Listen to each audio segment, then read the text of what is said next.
Good morning or good afternoon, whatever time you're listening to us. Welcome back to the Layman's AI podcast. I am Adam. And my name is Brian. And today's episode, we thought we would talk to you guys about how to get started with AI. I believe, if I recall correctly, Brian, we had a listener or somebody you know that reached out to you and said, I like your guys' podcast, but I think you should do this topic. Is that how we got onto this one? Yeah, I mean, I get suggestions from some friends and family I talked about, and this person, I forget who it was. I've had a few people give me suggestions because everybody Uh-huh. wants to give you a suggestion on your podcast. Amen. But yeah, they said, you know what? Actually, I think it was my wife's stepfather. I'm gonna have Oh, to give him okay. credit because he's an avid listener. I'm gonna have to give him credit on there. But he said, how do you start? Like it's like people Yeah. don't know how to start. And they always say the first step is always the hardest. And that's like true with anything in life. So I'm like, you know what? Why don't we do how can we get started with AI? And I figure that's a pretty good one to start off with. I'd have to agree. This is a good topic, and I will speak on my behalf. I know right now, if I was getting into it, and I've been into this for over 18 months now, or feels like even longer than that. When you go on YouTube and you go on things like Reddit or social media, it's easy to feel like you're behind in AI because you Mhm. see all this hype videos. And that's a whole nother episode itself, these hype videos and how somewhat ridiculous they are in terms of expectations. But it does make you feel as if, oh my gosh, I haven't been using this. I don't know the vocabulary these people are using. I don't know what to do, how to get started. Exactly. And so, why don't we start with how you and I got started? Tell me I always call it an AI journey. So, why don't you tell me a little bit hmm about how your AI journey started and some things you did along the way? Yeah, so mine's kind of a humorous one. I first started to hear about all these LLMs and everything, and I actually started off with Copilot because Copilot Hmm. was included in the Microsoft 365 subscription. I think they might have changed it. I can't keep track hardly anymore, but I just started like messing with it a little bit, and I think we can actually go back to Amazon's Alexa might be, a form of an LLM too, because you would ask it Yes. questions and it would give you the responses. But it kind of started off just asking ridiculous questions, like how much wood would a woodchuck chuck if a woodchuck could chuck wood? And I just imagine there's people like that create responses to these obviously ridiculous questions, which Hmm. is kind of funny. But then I started work with it a little bit, and I started doing like the image generation, and I created some of the most ridiculous images you've ever seen. I'll put mine up against anybody's, and I'm just like, okay, this is pretty neat, but I'm not worried about it taking over anytime soon. And then I heard about music generators, so I started like Yeah. making a little bit of music and everything. I know that's kind of a soft spot for a lot of artists out there, but that's a whole nother, episode as well. But, just kind of playing with the tools really and just seeing where we're at right now and like what the possibilities are. That's Yes. kind of how I got started. That's awesome. I think if you remember from episode one, I said I got started because a former high school principal, we caught a student cheating and he admitted to using an AI tool. And I remember busting him thinking, what AI tool? Like artificial Hmm intelligence is not a thing. He was like, I use Jasper AI. I'm like, who's Jasper? And that evening I was hooked. I was Yeah. hooked. I found out what ChatGPT was and I used it. I think my favorite part was I used ChatGPT to the point where I maxed out my credits that night hmm trying to see what this could do. All I did was just start asking it questions. I didn't know anything about prompting. I just started giving it essays like when I was still a social studies teacher. So, like, what would George Washington think of America's two-party system? And Uh-huh. I remember thinking the answer was pretty accurate with what I believe George Washington would respond because George Washington was against the two-party system and he warned about that in his farewell address. But I politics aside, oh yeah, Yeah, I reference that all the time. Yeah, but it yeah, is funny. well, It's that's very as deep easy to as we'll go reference. with that's as deep as we'll go with that one right Yes, there. that's as deep as we'll go. And you know what? Founding father may have had some things right, may have not have, but you know what? We all It do. was a good topic of conversation. And then I hmm started having a back and forth with ChatGPT. Then I started watching YouTube videos to improve my AI craft and see what other AI tools are out there. And I learned a lot about prompting. And what I'm hmm proud to say with my journey, my AI journey, is I really got into how to prompt to make sure that I got accurate answers way before I started exploring other tools. And I'm really glad I did that because as I started to explore other AI tools, I learned that the LLMs like ChatGPT and Gemini can do a lot of the things that these other specific tools have if you're Hmm. good at prompting and know how to coach it to get what you need to get or scaffold the answers so that you could get what you need to get. Yeah, that is kind of the trick right there. If you just kind of, you know, I think I've stated this before, the more tasks you ask for it at one Hmm. time, the less accurate it could be over time. Like if you ask, Yeah. one task at a time. And I will say, if you're going to use an LLM to do anything, like work on something at work or what have you, I will say try one task at a time. One task, Yes. because what these LLMs do is they save your conversation, and then you could say, okay, summarize this whole conversation, and then it can kind of go through that. And don't be afraid to correct it as well. I That's right. remember I remember one time I was using it to help me write some code for a project for the class I was taking, and I kind of typed it in, and it said do this and this and this, and I, tried to, test it in the software or what have you, and I looked at it, I'm like, okay, this is wrong, and I told it, I'm like, oh, you should have did this instead of this, and it's like, oh yeah, you're absolutely right, Hmm. where it's kind Yeah. of, I think people would be afraid to correct it, but don't be afraid to correct it, because it does make mistakes. And I remember seeing some code it gave me, and I'm like, wait a minute, I can simplify this a little more. So Hmm. I typed it in, did the same thing, and I told, I think I was using Claude at the time, be like, hey, I did this, and it's a simpler way to do it. And so Claude came back, he's like, you're absolutely right. That's a good idea. And, So, and it's interesting because it'll kind of mirror what you gave it as a result of that within that hmm thread. By thread, we're talking about the conversation that you're having with the AI or the prompts that you're putting in and the answers that you're getting. That's considered a thread, and yeah. it will correct the behavior if you do that. I think hmm for me, one of my famous ones was I used the famous test. I'm not sure if you've done this or not, Brian, but you ask an LLM how many R's are in the word strawberry.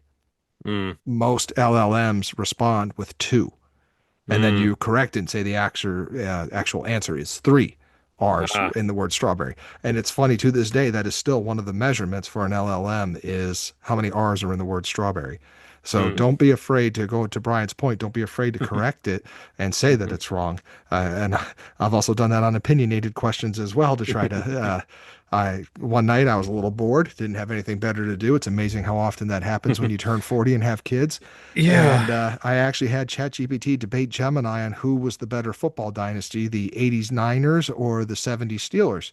Mm. And the answer both of them kind of came up with was the 70s Steelers. And I had to tell them as a Browns fan, no, that's wrong. It was the hmm 89ers. So hmm it was interesting conversation between the two of them. And I was enjoying it. I thought it was funny that one of them appealed to emotions before the other one did. Yeah, that's yeah, a lot of opinions going on right there. I'll see people, they'll, make a Facebook page. They ask ChatGPT who the all-time MLB starting lineup is, and you get the typical Yeah, ones and everything like that. And yeah, I mean it's fun. Like it is fun, but I think, you gotta realize that this is not to be taken directly. I mean, even LLMs will state at the bottom, AI can make mistakes. Check your work. And I think you absolutely. really need to check that. And that kind of goes back. I've, made this statement before.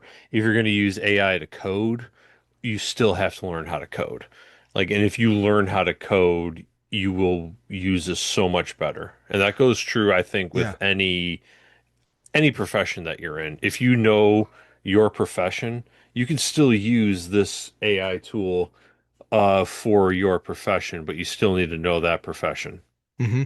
I think the same goes for not just coding, but also prompting. I saw a unique illustration. I think it was on LinkedIn, and it was by a coder who basically said prior to AI tools, they would spend about 75% of their time writing the code and then 25% correcting the code hmm about their time. And now, since AI, they ask AI to do it, and they spend about 25% of their time writing the prompt, and then they spend 75% of their time fixing the mistakes that the hmm AI has made. I feel it's the same way with prompting. And for those of you who don't remember, prompting is literally the command that you're giving the AI, what you're telling it to do. There are, for the most part, you need to use short prompts, short and to the point. But there are ways to do long, complex prompts. But to Brian's point that he brought up earlier, if you ask follow-up questions, there could be confusion as a result of that if your follow-up questions are just as long as your initial prompt. There are these power prompts out there that you Hmm. can use that can get you very good complex information with very little hallucination on a result of the AI tool. But it is something you have to Yeah. learn. It's a skill you got to work on, and Hmm. it all starts with you starting by doing simple tasks with AI tools. Yeah, exactly. And that kind of goes to the point. Remember, it's a tool. It's not your replacement. Like if you treat it as a Right. tool, it will be much better. But, on that note, kind of the question is, how do I get started? And we were kind of discussing, where do I start with AI? How do I start? And, we came up with three phases of life. If you're a student right now, you're looking at it one way. If you are, just starting your career, which I think, we've made that statement before, I'm just starting my career and all of a sudden AI may have that entry level job or what have you. And, what about, me and you? We've already been working in our career for a Right. while and now all of a sudden AI is here. How do we stay relevant? So let's start. Like, if you're a high school student or a college student, what do we do? Adam, what do you think we do? I love this question because I think it makes a big difference between high school students, college students, and even graduate students, like adults our age who are still attending college and still doing the coursework. I will tell you, I would use AI as a tool, and I would feel no shame in it whatsoever. You can use ChatGPT and Gemini. Those are probably going to be the two, and Hmm. Claude and Copilot, but we'll probably use ChatGPT, Gemini.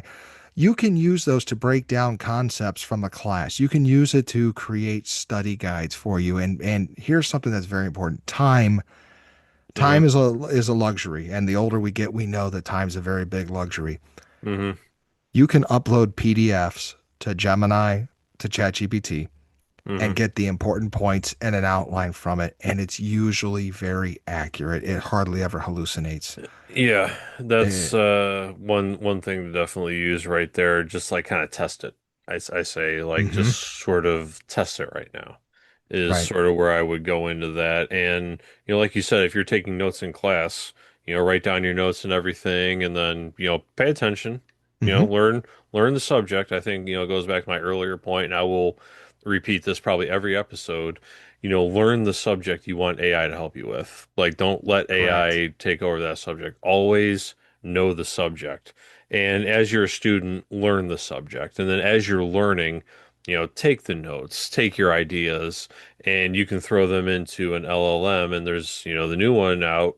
What is it? The Notebook LM Oh, by I love Google. Notebook LM. And Yep. there's some other ones, and you put your notes all in there, and that will help you on your journey, so to Yes. say. And that's kind of, I know I struggle with this a little bit myself, as I'm old school. I think we were talking about this, off air, bro, a little bit. I am used to saving on my C drive in the folder and everything like that. And I've actually read an article, computer professor or professor who's teaching computer science or whatever, and a lot of the kids now don't know what a folder is because everything is done automatically for you, which is kind of Wow. a bad thing because AI still uses the folder concept. So that's Yes. something you're going to have to learn. Like I said, learn the subject. And I'll share. I got to talk about Notebook LM because, in my Hmm. opinion, I'm an educator. And in my opinion, that is the most powerful learning tool that's out there right now that I have played with, reviewed, and used. If I was a student right now, high school, college, grad school, every Hmm. course I take would have its own Notebook LM. You can make many of these. By the way, this tool I'm talking about, it's a free tool as long as you have a Gmail, which is Hmm. free. Hmm. So there's no reason not to get started. You go to Notebook LM, you put in your Gmail, you can upload up to 50 criteria or 50 evidence. So what I would do is I would take everything the professor gives me or everything my teacher gives me, every PDF, every assignment, if it's digitized, and I would put it on there as an evidence.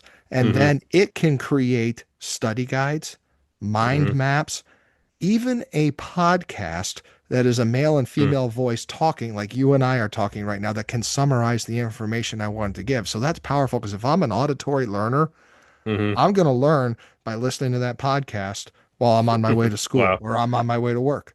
I'm going to Yeah, listen to it. and yeah, one point on that, we are not AI generated voices. We are real human beings. I would like to Yes. get that out there right now Yes, we are as real as can before be. anybody Yes. starts.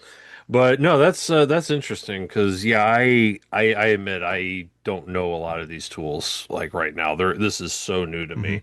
And it would have been nice to have these tools. I think um anybody who used an abacus back in the day would have loved to have a computer growing up, or a Yeah, slide, or actually no, slide rules were before the that's calculator. correct. Like it was like the abacus, the slide rules, then the calculator came out. That's You what it know, was. now that you bring that up, I wonder if there was ever a study done on those that used the abacus versus those who grew up using the calculator. If Hmm. those who used the abacus had a better understanding of the fundamentals of calculus as a result of Hmm. the tool that they used. I was curious about that. Yeah, I'm not sure. That would be something interesting. We should ask To look at. Perplexity AI. Oh, Yeah. well, since we're talking about education, if I'm in high Hmm. school or college, I might have mentioned this in episode one. The tool that I use the most, I use ChatGPT a lot, but frankly, when it comes to looking for information that's AI generated and powered, or not AI generated, but AI powered in terms of finding information, I use Perplexity AI. Big Hmm. fan of that. It is free as well. There is a paid portion, but it is free. It can get you Hmm. information on topics and Yeah. provides the relevant source for you and Hmm. is not search engine optimized. So Okay. it's if in Google, if you don't know, if you pay a little bit more or things like that, if you have the right keywords, you tend to get bumped up in the search. Perplexity doesn't do it like that. It tries to find the Okay. most relevant source and it gives it to you so you can find it, which is pretty cool. If Hmm. I'm learning right now, in fact, if I was a high school student, college student, I'd probably use Perplexity first before Mhm. I would use Notebook LM because I would use Perplexity to get my sources for my Notebook LM. Okay. Yeah, I mean that's yeah, if you're a student, use these tools and like figure it out because it's going to help you later in life.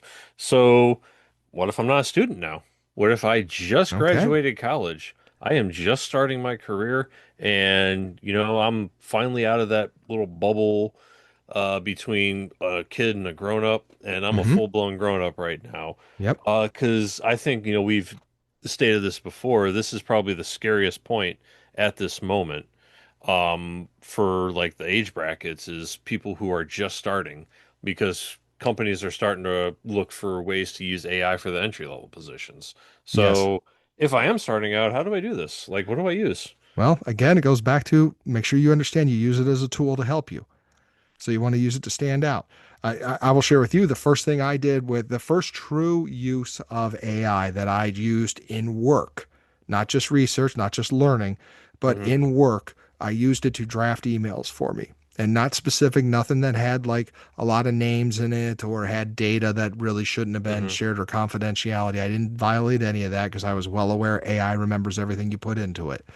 Hmm. So that is something to know if you're getting started. So if you put personal information, it's in there. Do I think it could be used against you if you put it in there one time? Probably not, but you know what? Not worth it. So what Yeah. I did was I used it to draft emails for me, in particular like weekly announcements and things like that that I would send out to my staff. I'm a former principal, so I would send out stuff to staff and I would make sure it was clarified in reading it.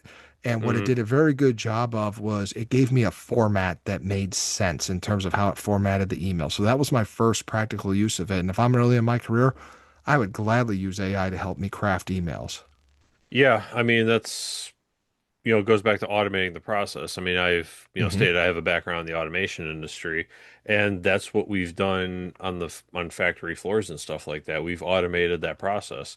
Instead of hiring somebody to come in 40 hours a week, sit down and turn one screw every for 8 hours a day, 40 hours a week, Yeah. we create a machine that does it for you. And the whole concept was, oh, you're taking our jobs away. It's like I'm setting you free. Yeah. That was always my perception. It's like you can find something much better because who wants to sit in a chair and screw in a screw for 40 hours a week? Right. And now the what AI has done is sort of automated the white collar Hmm. um tasks and everything right Yeah, now. especially some of those mundane tasks that come with the white collar positions. Yeah, exactly. Like you said, like writing emails, like some emails are the same thing over and over again, or I have to Hmm. write a TPS report. I think you can get the movie reference Oh, right oh, I there. got the movie reference right off the bat on that one. Yeah, so Yes. we'll let everyone see if they know the movie reference right there. But like reports like that, which are basically the same thing, like if I'm, testing a machine or whatever, and I write down the same things every time, and then I could use that to automate the reporting process and everything. So my mind is now free to Hmm. do more complex tasks or whatever. Um, learn how to automate this process because you're not going to survive if you don't. That's right. And I think like one more thing I would kind of say to, professionals coming into the workforce, look for some sort of AI certification. I would say kind of use that to enhance Yeah.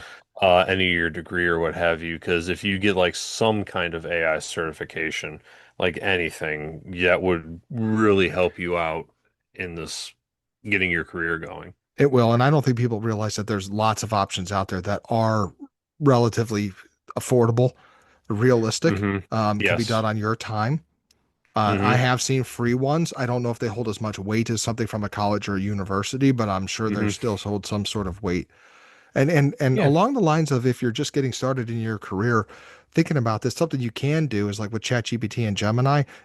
What if you don't have your job yet? You haven't landed it yet.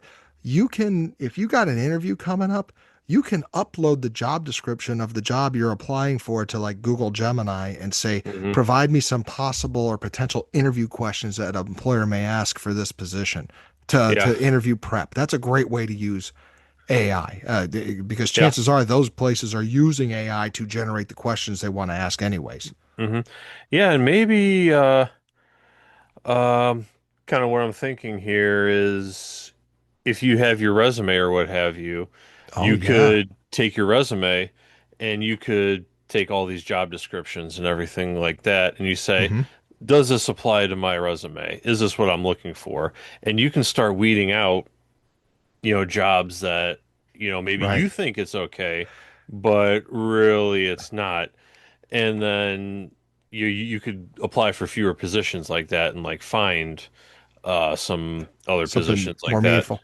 I Yeah. really hope the listeners are paying attention to what you said because you nailed you nailed it in terms of you asked AI to help you say what's in the resume, not Hmm. write the resume for you.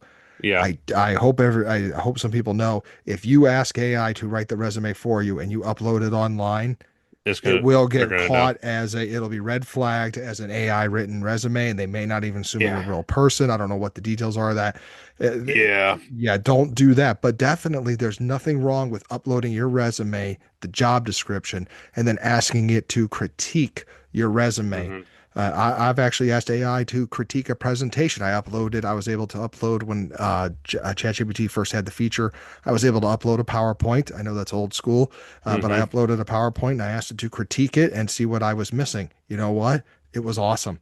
It was Yeah. awesome. I spent 3 slides on something that was nice to know information, and it told me to Hmm. revise it, and I was missing a huge component. Yeah, I mean, So, I know. Yeah, I do a lot with checking my grammar. I think I have oh good yes. grammar. I mean, I'm not a writer. I'm not an English major. Hmm. Maybe an English major would be insulted by such a thing, but I'm like, check my grammar, and it kind of gives a few like different pronunciations, kind of word it this way, use this word instead of that word, and I read it again. I'm like, okay, this is better, but it's still my words, and I think like what you were saying before, your resume is going to get red flagged. Just keep in mind, GPT-0 is a thing, and Hmm. people are using it. College professors are using it. Hmm. Recruiters are using it, and it detects whether or not Yeah. you're using AI. Yeah, if you guys don't Because, know, ChatGPT Zero is one of many online tools that is it's an AI tool that identifies how much a percentage of the text that was submitted was written by AI. It's hmm. fairly accurate. It can be tricked, but the process it takes to trick it takes longer than it does to actually do the work by yourself, Hmm. is what I've found. It's not worth doing, and there's many of these AI sites. One of my favorite ripoffs with AI is there are AI tools you could go to that will take your writing and humanize it. So it takes the AI written thing, AI written response, it humanizes it so that it can pass the zero chat GPT zero or GPT zero or zero GPT. And what's funny is I've actually analyzed one of those tools before. It basically takes your text that is AI written, misspells words, Mm-hmm. changes the grammar so you sound like a third grader, Mm-hmm. and that's what you're uploading. The one incident I found, it spelled California with a K.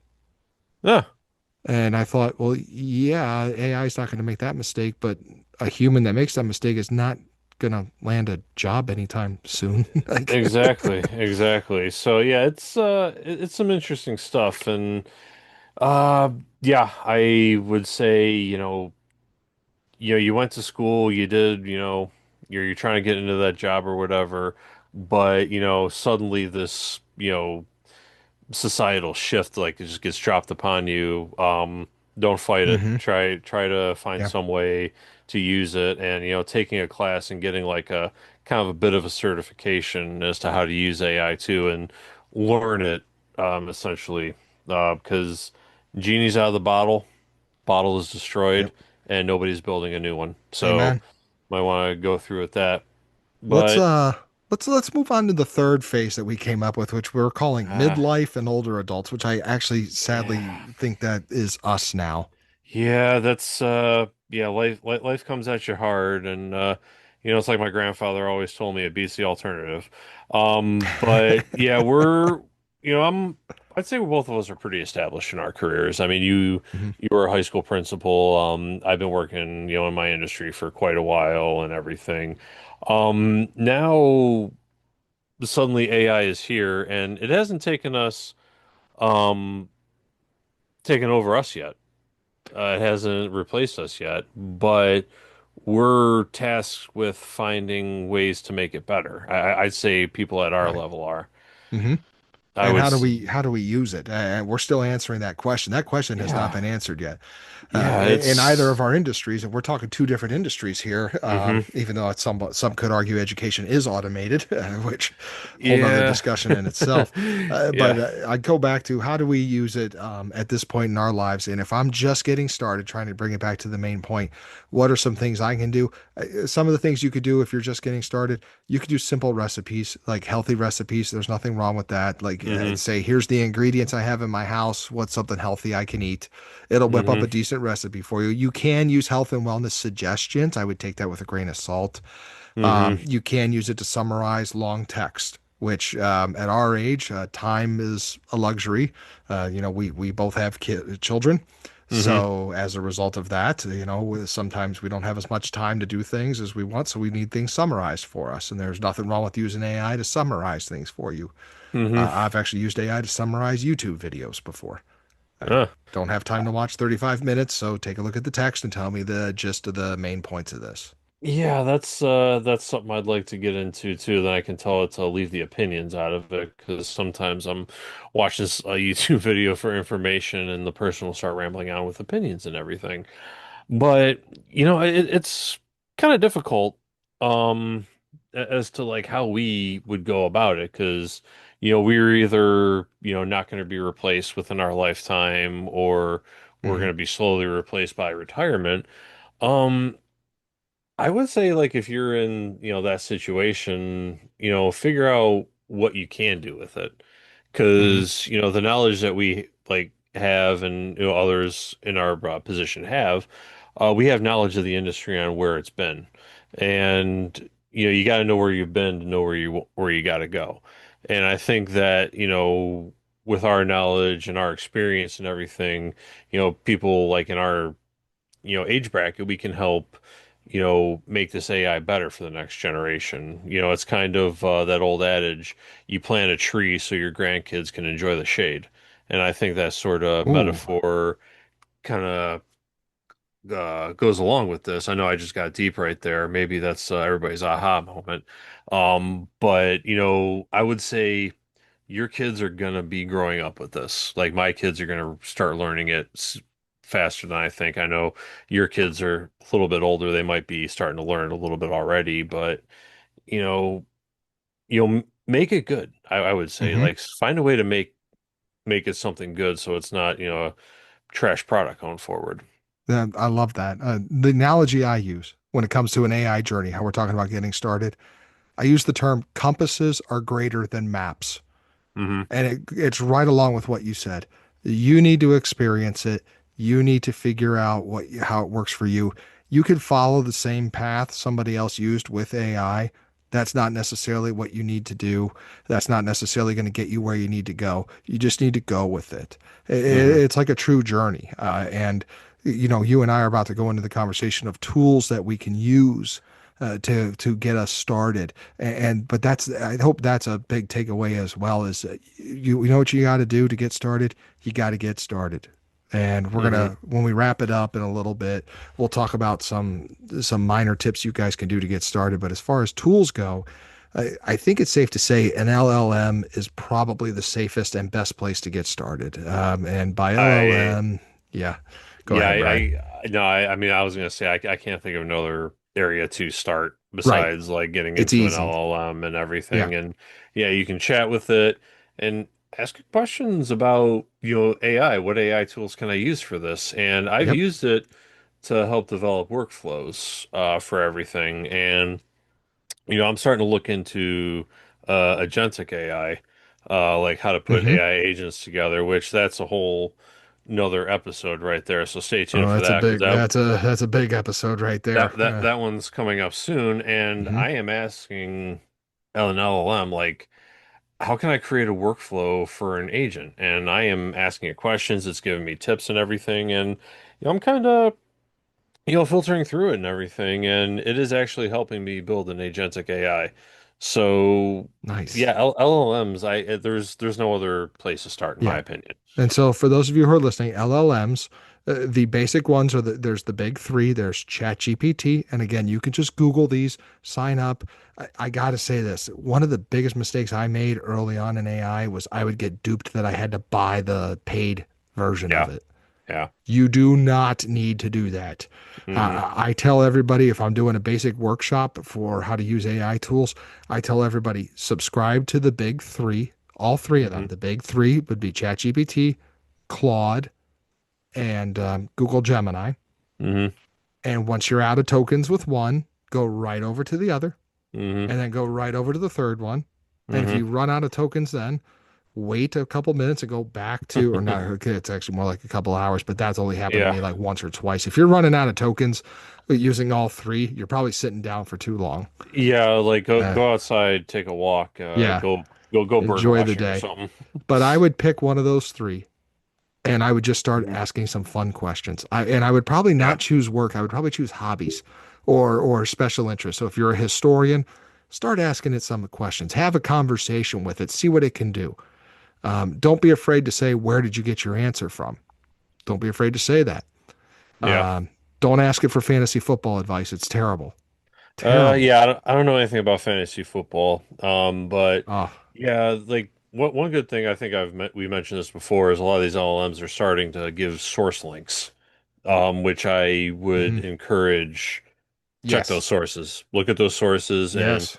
if any of the big LLM companies are listening to this podcast, which that would be wonderful, add your source links. Like keep the source links coming because if you start laying out the sources, then that's going to be a very good way to Yeah. go there. It makes it easier to validate the response. It makes it easier to check it to make sure that it's real. Another thing Yes. to consider if you're just getting started is a lot of times tools that we have now have AI features built in them, and that might be an appropriate place to start. So, one of the Yeah. most popular image generators or generators is Canva. Canva has AI built into it. Don't be afraid to use it. If it already has it built in, use it. Copilot is a perfect example. We don't give Copilot enough love. I think that's the second time I've Yeah. said that. Yeah. Copilot is great if you have the opportunity to use it.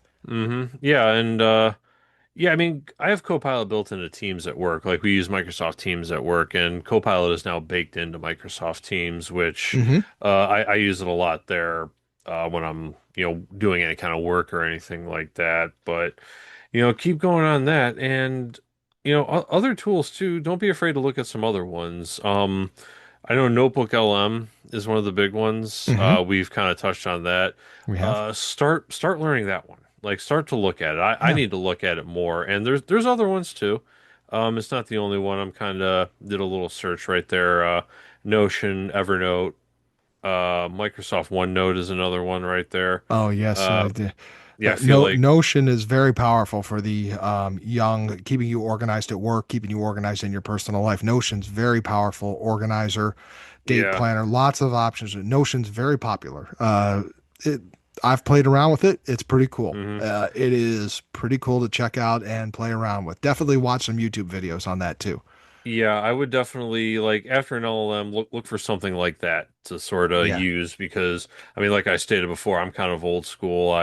Save my documents in my folder, in my C Hmm. drive, on my jump drive and everything. Now there's like you can save it to the cloud. You can put it in your Notebook LM, your Google Yeah. Docs and everything. And I feel like it's that full circle moment. Like I'm walking uphill both ways in the snow to school, all of a sudden with everything. But yeah, I would say, look up, something like Notebook LM, any of the ones we mentioned or anything like that, because those will like that. I think that's kind of the next step and what have you. Right. And, I would just kind of check all the tools that are available. I think it's kind of like the Wild West right now. I'm kind of Hmm. comparing it to the craft brewery uh The movement. explosion, yeah, that came out in the 2010s or whatever. There's Hmm. craft breweries everywhere, and then very few of them actually survived. And Right. there's a lot of good ones that like all the good ones survived. And that's kind of I feel like where a lot of these AI I tools are agree. right now I is think we're like there. We're at that point. And hmm you know what? We got a couple minutes. I mean, I know we're past the usual time, but I do want to say this though. Maybe some of you want to do artsy stuff with it because hmm I'm not very good at art. I'm not. I never have been. I wish I was better. I've used it for image generation, and I know Brian has hmm used it for music generation. So hmm there are tools out there. I will tell you, if you are getting into this for the first time, Leonardo AI is yeah a phenomenal free. hmm You only get so many tokens a day, but it's a phenomenal free image generator. Go hmm on that, have some fun. Ask it to make a cartoon image of a cow fencing against a chicken with barnyard animals watching in the stands, like as if it's a sporting event. yeah, yeah, You'll that's get always some fun to do. funny result. It is fun to do. It is. Hmm It's stupid. It's childish, but you know what? It's fun when you get an image like that. Lately, there's been a big kick on doing alien mosquitoes and like brightly colored alien worlds. And you know what? It's pretty cool to see this stuff. It's yeah, enjoy it, have fun, but bottom line, start. And Brian, tell us a tiny yeah. bit about the music ones you use. Yeah, I've used Suno. Okay, I will Suno. say, the intro music to this podcast generated with Suno and Hmm. everything like that. And sometimes when I'm trying to put my youngest daughter to bed, I need some chill music. So I put together like some very chill music with Suno on a playlist and everything like that, which Nice. is nice there. And there's actually a lot of tools with some of these AI music generators right now where you can get your own kind of drum beat, add the drum beat, add some lyrics, write some poetry, and AI can mix it up together for you. So it Nice. could fill in some gaps. Like it could really fill in some gaps and everything because I also use what do I use? I use Copilot for the minimalist Hmm. thumbnails for the episodes of this podcast and what have you. And we stated this before. We don't have the resources to hire an illustrator. We don't have the resources Right. to hire somebody to make music for us. And that's kind of where that gap kind of sort of came in right there, is we use these sort of generators to fill in that gap. And kind of lost my thought for a second right there. But that kind of helps us out a little bit as Well, far as like kind of fine tuning everything. yeah, and I think that's another example of how people in the midlife and later life can Hmm use AI tools to help them out to do things that we don't really have the time to do or the finances to do. I will Yeah, tell yeah, everybody, do not because pick a paid subscription until you know that's the tool you want to use consistently. I got burned way too yeah. much when I first started on my AI journey. That Yeah, is, yeah, spending like a drunken sailor like that. Because, yeah, typically, like for images or what have you, people would put together a garbage image, or they would use like stock music or stock photos for Right. stuff like that. I And remember that. Yeah. now stock photos are gone, stock music is gone. Um, I can't say that's a bad thing, to be honest with you, because No, now I it would like have to feels like agree. there's more. It just feels like there's more variety now. So, There is. There's more but creativity as a result of AI. yes, I don't think yes, people were ready but for that. There really is more creativity out there because of that.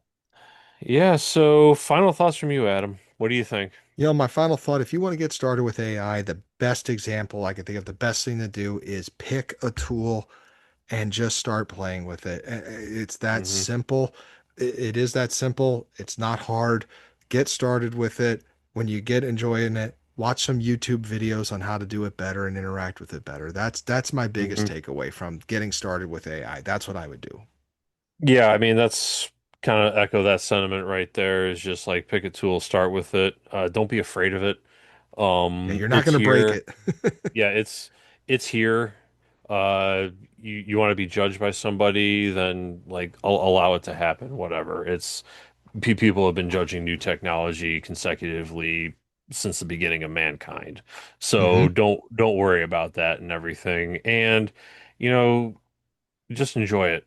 And like I said, if you have gaps in your skills, this is where it's really going to start helping you with those gaps in your skills and everything. Because, like I said, we can't draw, we can't make music, but we can do like some simple art and music and everything like that. So just Right. have fun. Don't take it too seriously all the time, and just find the tool that's right for you. And yeah, with that note, we are going to be signing off right now. I would like to thank everybody for listening to the Layman's AI tonight. My name is Brian, And I am Adam. and we will see you next time.